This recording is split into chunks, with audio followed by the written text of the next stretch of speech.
What is up? What is good, ladies and gentlemen? We are here for another Sunday, and that means we have another chapter of One Piece to go over.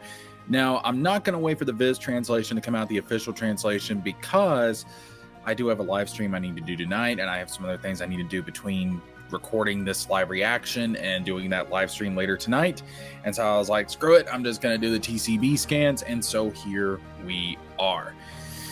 And I will say just right out the bat, TCB, what's up with all the what's up with all the ads? There's way too many ads. TCB, it's kind of nuts. I'm not gonna lie, it's kind of nuts. But no, we're here. We're here for One Piece chapter 1116.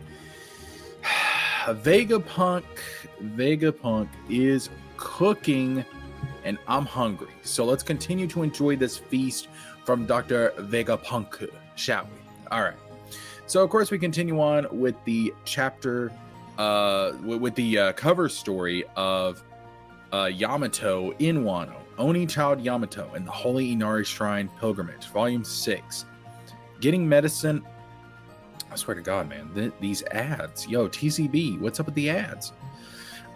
Getting medicine and dumplings from Otsuru. So, I'm telling you, man, I think this is leading up to Blackbeard invading Wano. I really do. I really think Blackbeard is coming to Wano. Especially if he's going after the ancient weapons. If he's going after the ancient weapons, we know Pluton's in Wano.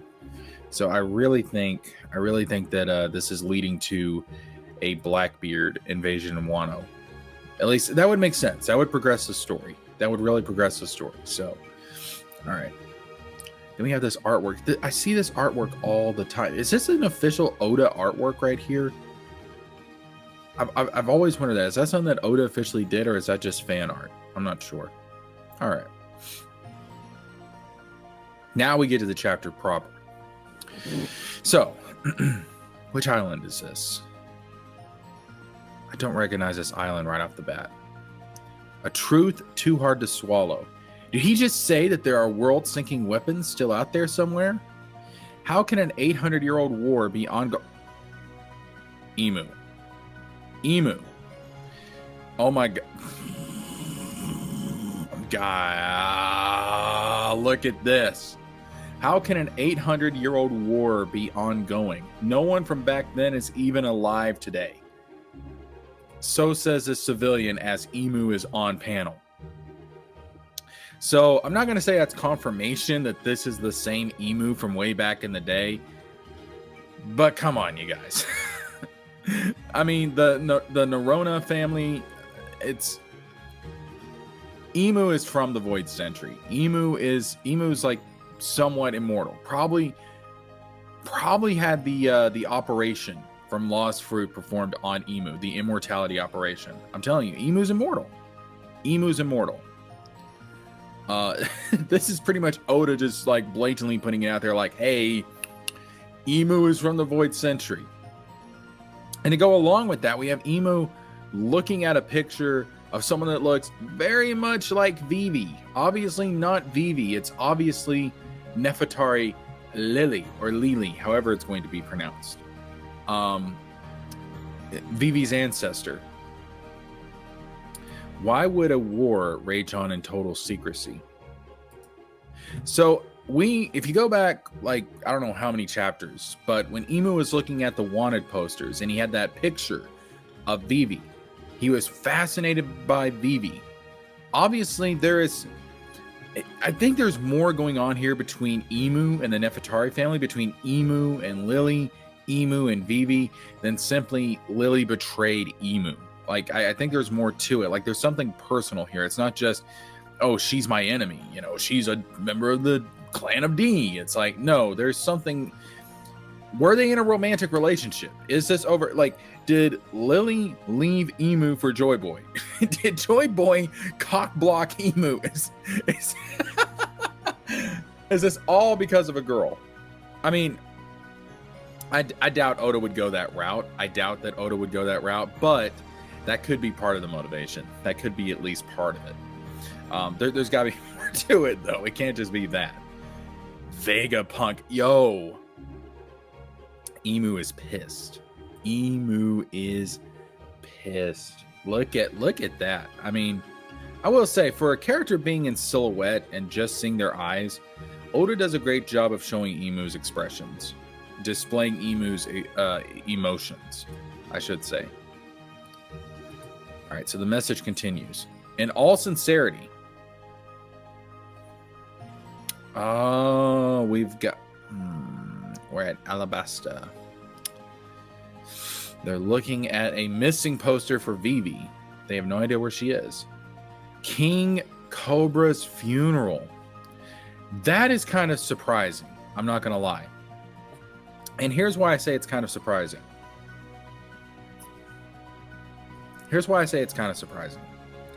Because I would almost think that they would be hesitant to give Cobra's body back to the kingdom, in all honesty. Because couldn't they do some kind of investigate? Because he was killed by Emu. He was killed by Emu's attack. Like, isn't there a chance that they could do some kind of investigation on the corpse, some kind of autopsy? Maybe figure out that the world government is not telling the truth about Cobra's death. I don't know, but I'm a little bit surprised that they actually gave Cobra's body back, to be honest. All right. So Vegapunk continues. I want to apologize from the bottom of my heart, as there is something else I must confess. My goal was always to create an energy source to fuel society's development, and while it remains unfinished, my research has culminated in the Mother Flame. Its power has many practical uses. I am certain that one day, this undying energy can be harnessed to ensure that the entire world lives in abundance. This breakthrough is marred, however, as a small fragment of the flame was stolen. Wait.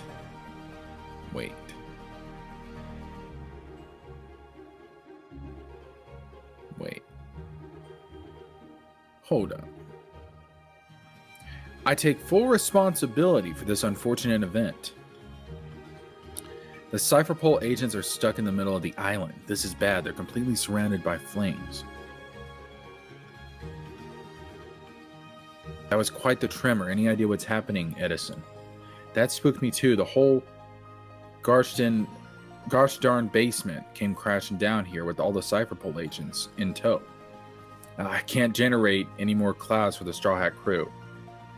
Came crashing down? How is that possible? Wait, who stole the mother... Was it fucking York?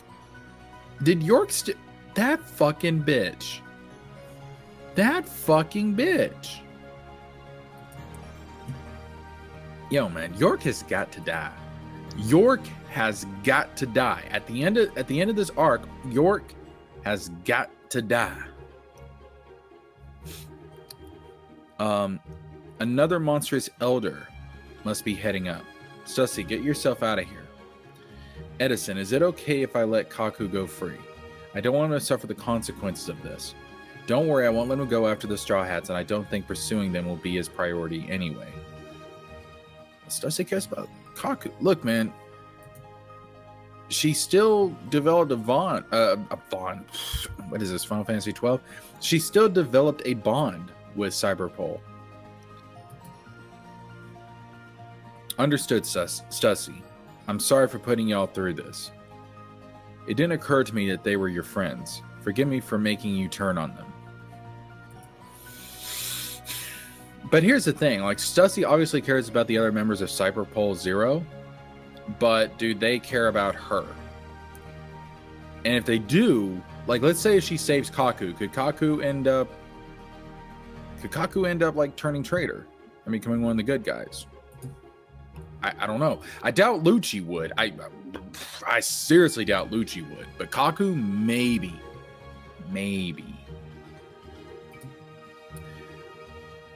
Despite being torn between both sides, you still rescued us. The inner conflict is proof of your humanity. Yo! Look at Kaku's face, dog! Look at Kaku's face. My man's is conflicted. Like, he's getting all emotionally torn up inside because of Stussy. Do as you please. Just find a way to keep on living. Yes, sir. Anybody shipping Kaku and Stussy? Is that a ship now? Cussy? Cussy, is that what we're going to call it?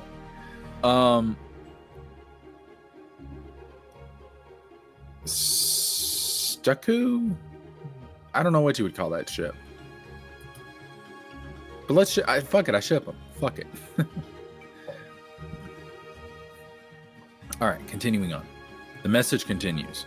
2 weeks after the flame fragment was stolen, we observed an intense glow emanating from above the kingdom of Lolucia. So that was the power source. I later got the news that the entire nation had mysteriously vanished without a trace. Before long, my equipment registered the worldwide earthquakes I mentioned earlier. This might be my pride as a scientist talking, but I was certain of one fact. Only the mother flame could supply the immense energy needed to cause this tragedy. An ancient weapon did that. Yo. My very own invention was used to power an ancient weapon. That confirms it. That confirms it. Uranus destroyed Lolucia. The world government is in possession of Uranus. That confirms it. The world government has... So I guess... All right. I guess the world government had Uranus for the last 800 years, but they did not have the power source to fuel it. So they couldn't actually use it. They just were in possession of it. They couldn't use it until Vegapunk created the Mother Flame. And when he created the Mother Flame, all of a sudden now they have the power source to use Uranus. And Vegapunk didn't give it to him. It was stolen. It was part of it was stolen to power Uranus. So that would explain why they have not, even though they're in possession of Uranus, that would explain why they've never used Uranus up to this point, because they didn't have the fuel to power it. So it was useless to them. They were just in possession of it. That makes sense. That makes a lot of sense. All right. That explains things. My very own invention was used to power an ancient weapon. The motives and origin of the perpetrators. I still have food on the brain. I just had breakfast. Put some pepper on my eggs. The perpetrators are a mystery to me. But in the end, it all boils down to one hard truth.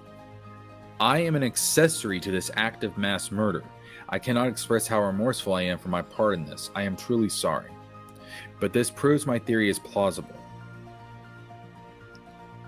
That the disaster that flooded the world was man-made. So, I mean, here's the thing. I get on one hand what Vegapunk is saying, that it was his invention that caused this, but at the same time, that wasn't the intention. Now, but it does kind of, give some shout out to like Oppenheimer, Einstein, all of these people that were involved in the development of atomic energy, nuclear energy, and obviously nuclear energy is like one of the most promising alternative energy resources that we have today. I mean, I think France is like using nuclear energy hardcore. I wish the United States would get on board with that, because I think nuclear energy is one of the keys to solving our energy crisis. So obviously that stuff can be used for a very good purpose. It can be used to power the world.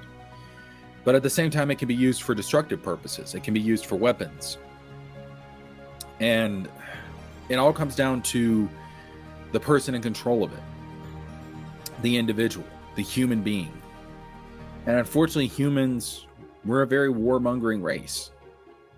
And we could solve a lot of our problems, but we're too busy fighting each other and fighting wars to do it. And it's a damn shame. I mean, People like, I mean, listen, on some level, Vegapunk is a morally questionable character for working with the government in the first place, but at the same time, his intentions are good, and people like that are very few and far between. And you got to give him some level of respect for that. You really do. Because it's people like Vegapunk that push us forward. If you believe in the great people theory of history, it's people like him that actually push us forward. All right. So now we're back at Wano. So they're talking about Pluton. And we're diving into ancient weapon lore. Here we go. We got Crocodile. Vegapunk continues. Shirahoshi.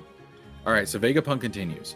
There were once 3 great ancient weapons. It is said that Joy Boy attempted to ensure that they would be passed on to future generations. That begs the question, why? Hasn't the world sunk enough? Such ambiguity makes it hard to brand one side just and the other evil. Well, I would assume, I mean, in the case of, we don't really know what Pluton is exactly. We've been told that it's a battleship, but we don't really know exactly what Pluton is. There's that whole mole theory that's out there as well. But in the case of Shirahoshi and Neptune, that is a power that passes to the Mermaid Princess, generation after generation.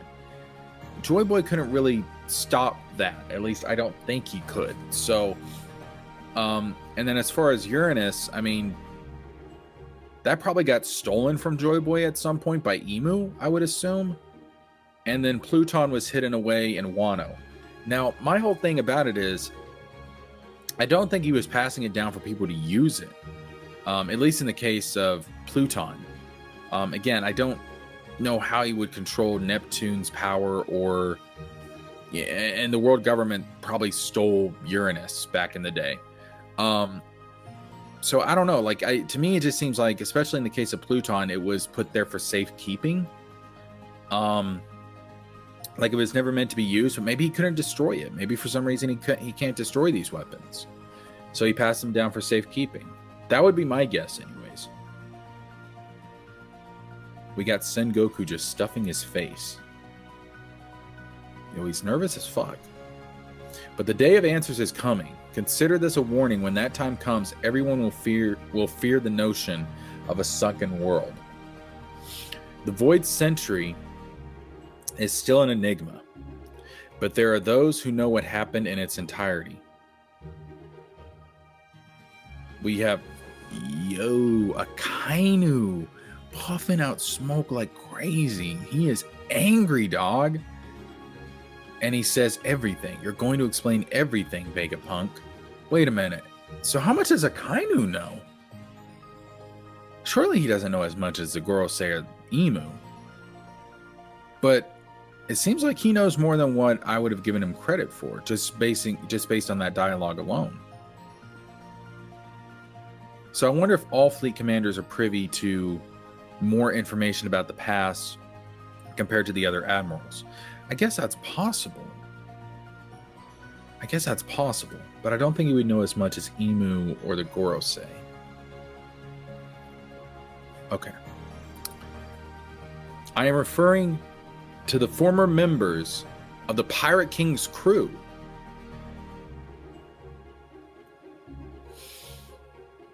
And we see Crocus. We see... Where's Rayleigh? Rayleigh's got to show up.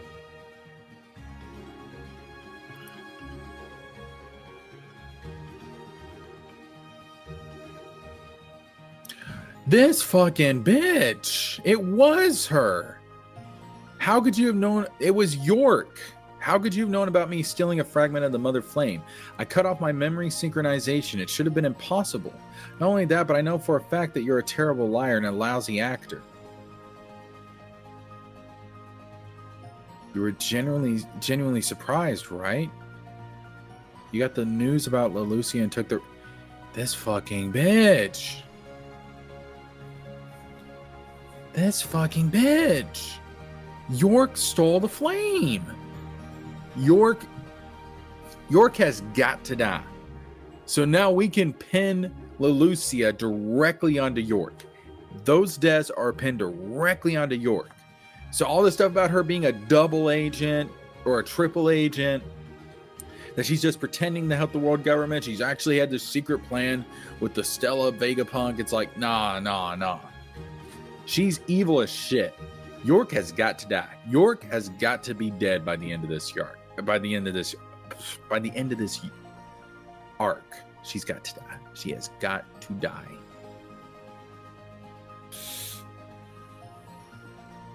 So we can woo! What the hell is Jew Saint Peter? Or fuck me, dog. What the hell is Jew Peter doing? He is just. Is he eating the Cypher Pole agents?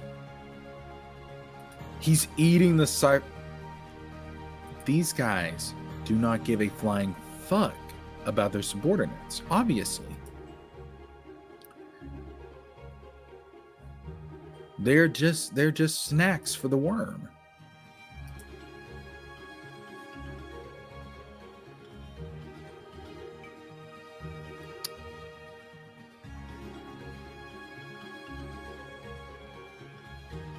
York is pissed. She's wondering where the fuck the broadcast Snell is. So she knows that Vegapunk, the main Vegapunk body, knew, or at least suspected, the government's true plan to destroy Lelucia. So he suspected her of being a traitor all along, I guess. And York is contacting the elders. Elders, I worked out where the broadcast Snell is. Mars, are you certain? Without a doubt, I'm a Vegapunk too. The Snail is, and the Fabrio Stratum. The Iron Giant is guarding it. Oh. The Giant comes into play. We've been waiting for this. The Giant comes into play. Yo. All right. I thought it was the end of the chapter for a second, but we continue. Vegapunk says, I'm sure they knew our entire lost history, so why would they just fade away without telling a soul? Why didn't they act? There's Rayleigh, getting drunk as fuck. And Rayleigh says, I'm old and washed up now, just like Vegapunk here, a blabbering old geezer who's already said too much. Don't be an ass and take it away from the youngsters. Right, because Luffy doesn't want to know what the One Piece is. The thrill...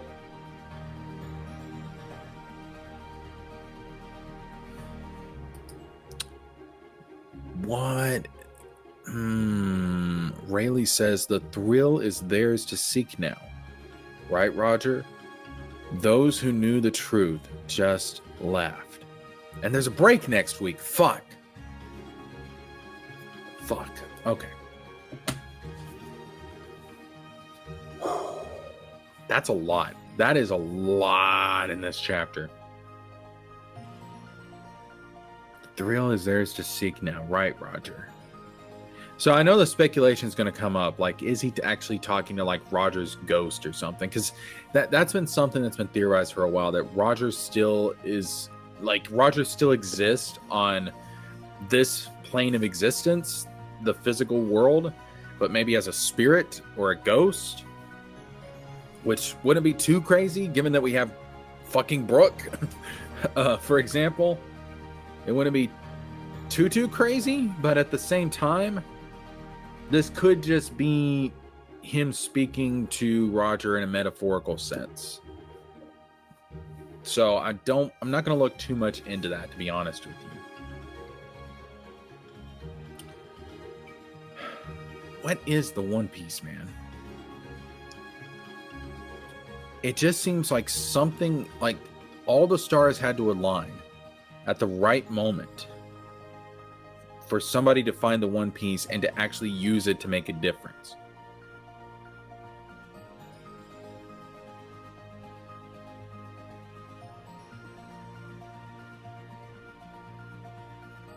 I don't know, man. I don't know.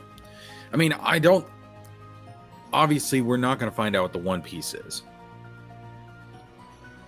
during this arc. That would be nuts. But this just adds more layers to the mystery that is the One Piece. Now, what I think is also the other more interesting thing here is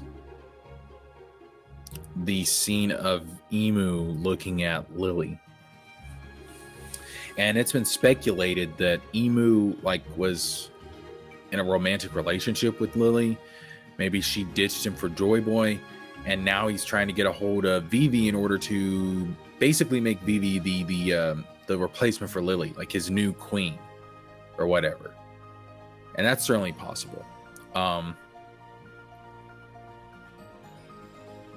That's certainly possible. I'm telling you, man, I think Vivi's coming back onto the crew. Like, I think she's going to be, she already is a Straw Hat technically, but I think she's going to be an active Straw Hat. She's going to be on the ship. She's going to be with the crew. Like, I think that's coming up because she is going to be, she's important to Emu, which means she is vital to this final arc in dealing with Emu and dealing with the world government and continuing on the will and the legacy of her ancestor, Lily. We may see a situation where Emu gets a hold of Vivi, tries to marry her or something, and that's what causes the Straw Hats to invade Marie Joie. Like, that could be the catalyst. That could be the catalyst. Like, Vivi's the new ace to a certain extent. Now, what I do want to say is, when we skip ahead here a bit, apparently, oh, that is just nasty. Jupiter is eating the Cypherpole agents. I don't give a, I mean, working for the world government comes with no guarantees, man. No guarantees. Like, your superiors can take you out whenever, man. Like, they just don't give a fuck. They don't give a fuck. So York apparently knows where the transponder snail is. What that tells me is that the message is probably going to come to an end in the next chapter, and it may get cut off prematurely. Like, we may get something like Vegapunk actually revealing the identity of Emu, and right, like, he's like, oh, and by the way, the world is ruled by a person that goes by the name of Emu, who is in fact, and then they find the transponder snail, cut off the message right there.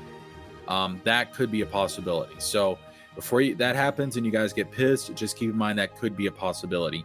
I definitely think the message is going to get cut off next chapter, and I think this right here, this panel, these panels where she's talking to the elders, that is setting up that event to happen, that scenario to happen, for sure.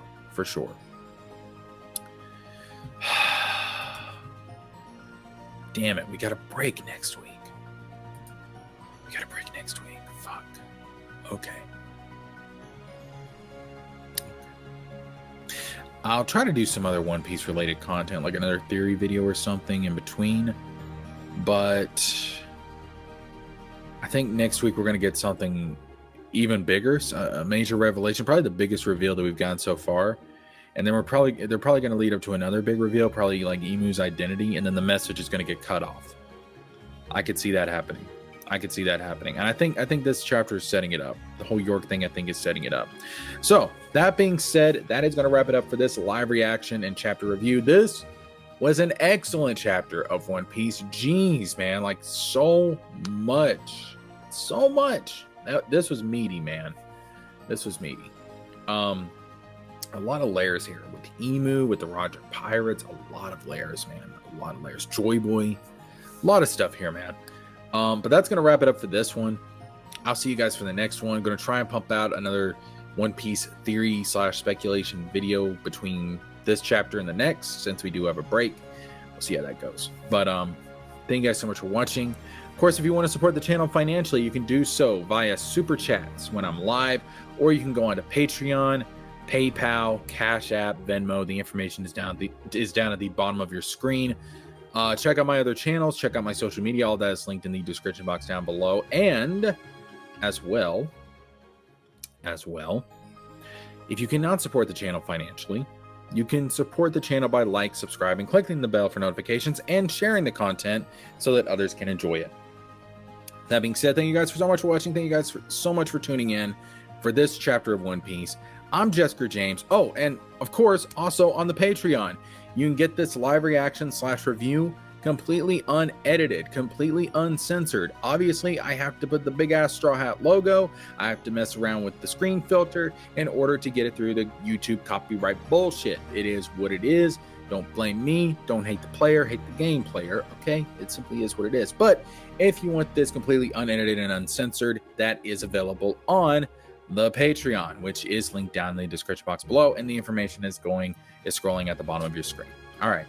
That being said, thank you guys so much for watching. This is JeskerJames with a Z, and I am signing out.